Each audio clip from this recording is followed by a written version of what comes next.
ఆ చైతన్యాన్ని తీసుకురావడానికి మా ప్రయత్నాలు జరుగుతున్నాయి.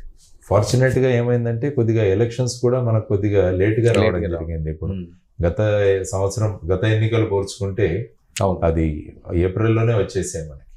సో దాంతో ఏంటంటే సమయం చాలా తక్కువగా ఉంది. ఈసారి మే 13 అవడం వల్ల తగినంత సమయం దొరికింది. ప్రజలను 1-to-1 కలవడానికి అవకాశం దొరికింది. డోర్ టు డోర్ క్యాంపెయినింగ్ చేసి వాళ్ళతో కూర్చొని మాట్లాడడానికి అవకాశం వచ్చింది.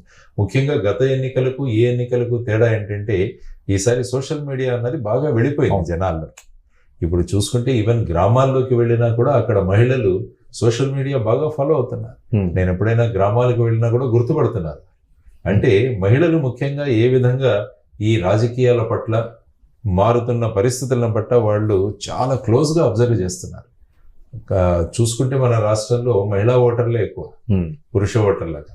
సో ఆ విధమైన పరిస్థితులలో ఆదరిస్తారు. చూద్దాం, మా ప్రయత్నాలు అయితే మేము చేయాలి ఎప్పుడైనా కూడా. అందుకనే భగవద్గీతను నమ్ముకుంటాను నేను. ఎందుకంటే మన ప్రయత్నాల్లో ఎక్కడా కూడా మనం తగ్గుముఖం పట్టకూడదు. 100% మన ఎఫర్ట్స్ పెట్టాలి. Leave the result the God అంటాం. భగవంతుడి మీద మిగతా రిజల్ట్ ఏది ఉందో ఆయన మీద వదిలేడు. మన ప్రయత్నాల్లో ఎక్కడ కూడా మనం ఈ ప్రయత్నం చేయలేదే ఆ ప్రయత్నం చేయలేదే అని ఎక్కడా ఉండకూడదని మా క్యాండిడేట్లకు కూడా చెప్పడం జరిగింది. కాబట్టి ఉదయం 6 నుంచి రాత్రి 10 వరకు రోడ్డు మీద ఉందాం. వీలైన మందిని కలుద్దాం. వీలైన మందికి మన ఆలోచనలు తెలియజేద్దాం. వాళ్ళు ఆలోచించుకునేవ్వండి. వీళ్ళు వస్తే బాగుంటుంది కదా అన్న ఒక అభిప్రాయం వాళ్ళలో కలుగు చేయాలన్నమాట. వీళ్ళు మూసపోసిన రాజకీయాలు కాకుండా ఒక కొత్త విధానంలో వస్తున్నారు. రాష్ట్రం గురించి ఆలోచించే విధానాలు వేరుగా ఉన్నాయి. వీళ్ళ కమిట్మెంట్ వేరుగా ఉంది. మేము ఇంతవరకు అనౌన్స్ చేసిన క్యాండిడేట్లో ఒక్కరికి కూడా క్రిమినల్ రికార్డ్ లేదు. అందరూ కూడా బాగా చదువుకున్న వాళ్ళు, యంగ్స్టర్స్. వీరందరినీ మా యావరేజ్ ఏజ్ ఇప్పటివరకు 39 years.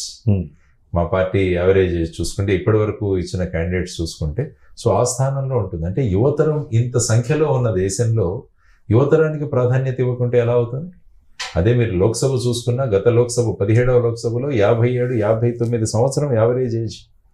అంటే చూడండి, మరి యువతరం పెద్దగా మనం చెప్పుకుంటుంటాం యంగెస్ట్ ఇండియా, యూత్, తర్వాత వచ్చేసి డెమోగ్రాఫిక్ డివిడెండ్ ఇవన్నీ మాట్లాడుతుంటాం. కానీ సీట్లు వచ్చే సమయానికి వీళ్ళు 6 సార్లు కంటెస్ట్ చేసిన వాళ్ళు, 7 సార్లు కంటెస్ట్ చేసిన వాళ్ళు వీళ్ళే ఉంటున్నారు. ఈవెన్ ఇక్కడ చూసినా కూడా కేంద్ర స్థాయిలో చూసుకున్నారు.